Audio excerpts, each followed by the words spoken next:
Hi, I'm Joe with Garmin.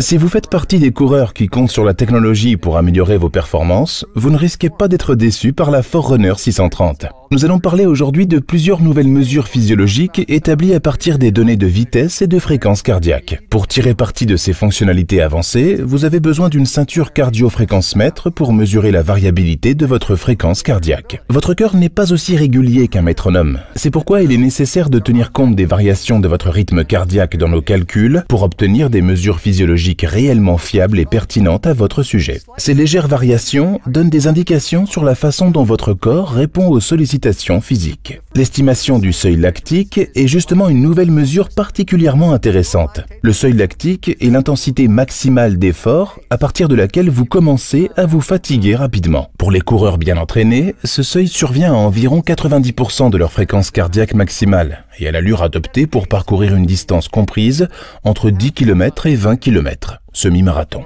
Pour les coureurs débutants, ce seuil intervient généralement en dessous de 90% de leur fréquence cardiaque maximale. À quel groupe appartenez-vous ? La Forerunner 630 ne se permet aucune approximation lors de la détermination des données correspondant au seuil lactique. Ces données vous aideront à déterminer la cadence maximale que vous devrez maintenir pendant une course tempo ou un intervalle. Cela devrait vous permettre, au final, d'affiner votre entraînement et d'améliorer vos chronos. La Forerunner 630 peut mesurer votre seuil lactique de deux façons différentes. En proposant une séance d'entraînement dirigée ou en le calculant de façon automatique lors d'une session de course à pied normale. Quelle que soit la méthode retenue, préparez-vous à faire un travail de vitesse important. Pour que la mesure du seuil lactique soit la plus précise possible, vous devrez d'abord laisser à la Forerunner le soin de déterminer votre forme physique générale et calculer votre VO2 max en effectuant plusieurs séances de course en extérieur. Une fois l'estimation de votre VO2 max connue et stable, équipez-vous d'une ceinture cardio-fréquence-mètre et commencez la séance d'entraînement dirigée en extérieur. Sélectionnez Menu, Mes statistiques, Seuil lactique, puis effectuez le test guidé. Le test débute par un échauffement, puis les exercices physiques augmentent progressivement en intensité. Une fois toutes les données requises réunies et analysées, vous obtenez alors votre seuil lactique, c'est-à-dire une valeur de fréquence cardiaque rapportée à votre allure.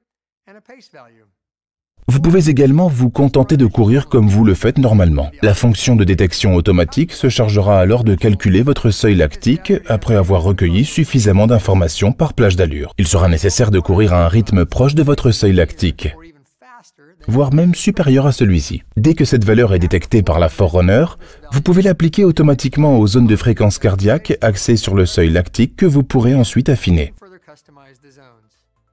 Si vous souhaitez augmenter votre seuil lactique et améliorer votre endurance, n'hésitez pas à faire des séances d'entraînement en zone 5. Vous devriez alors constater de réels progrès.